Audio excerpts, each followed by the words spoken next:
Alongside the typical reasons for immigration, for Dr. Kabari and South African physicians like her, NHI is the final straw. And for Irish medical recruiters, business is booming. Match Medics recruited 200 South African doctors last year alone, with their planned roadshow to South Africa at the end of March, expected to attract over 3,000 doctors considering a move.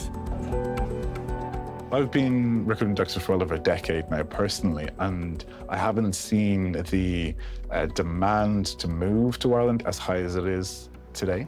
Some South Africans might come here and see it as a year or 2 years, just a bit of an adventure. The majority are moving their entire lives here. From what you're telling me, it seems like there's a feeding frenzy for South African doctors in Ireland. I can simply pick up the phone. If I have a strong South African doctor, I'll have 10 clinical leads who I know I can call to say, this is the profile that I have. And there won't even have to be a publicly advertised job there for them to consider. They will bite their hands off to speak with them.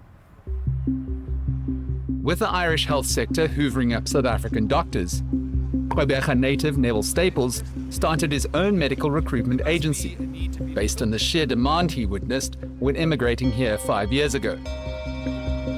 And that's a big drain from South Africa. If you consider all the doctors that go through an MBCHB in South Africa, their 2 years internship, their post-com serve years, and then they relocate. South Africa is losing those brains. I come from the medical establishment back in South Africa. I worked in it for decades.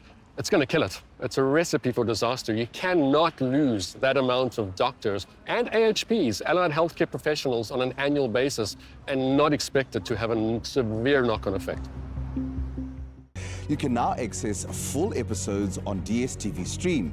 Visit the DSTV website to find out how you can subscribe and get your Carte Blanche fix on the go.